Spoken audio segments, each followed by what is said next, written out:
6:53. Let's get a look at the top stories we're following as you head out the door. And we begin with Way 31's Will Robinson Smith. Huntsville police are investigating after a man's body was found here along Governor's Drive earlier this morning. Now, Huntsville police have not yet identified the man, but say he was in his 40s. They also said that the man didn't have any obvious signs of injuries like a gunshot wound or a stab wound to identify how he may have died. Next of kin, we're told, have been notified. Sarah.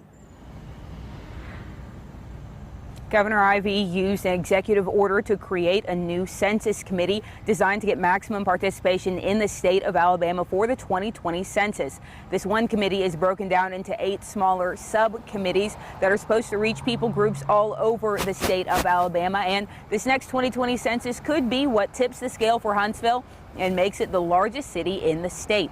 Bill?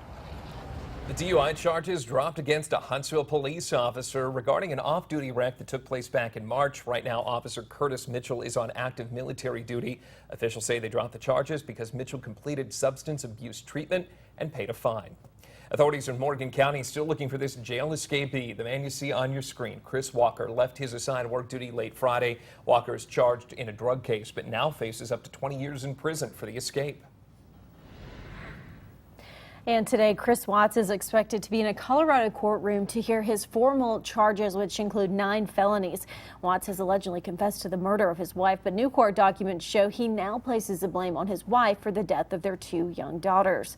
Watts has also now confessed to police that he was having an affair with a coworker, something he previously denied. Naja.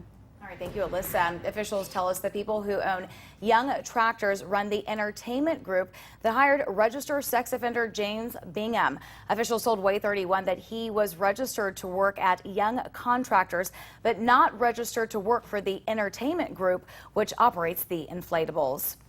Keeping a full staff in the Marshall County Jail is becoming a struggle. Staffing issues are blamed for a riot and inmate escapes. The office filed some vacancies, filled them rather, but there are still openings for male correctional officers. There is a massive shortage of commercial truck drivers all across the country, fueled in part by America's love for online shopping. It's called the Amazon effect, and I dig deeper into that shortage, which is growing greater and greater by the day.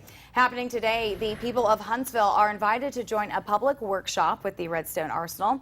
The workshop is part of a joint land use study to address plans between the Arsenal and communities nearby. If you're interested, head to the Madison City Hall around 6 p.m. tonight.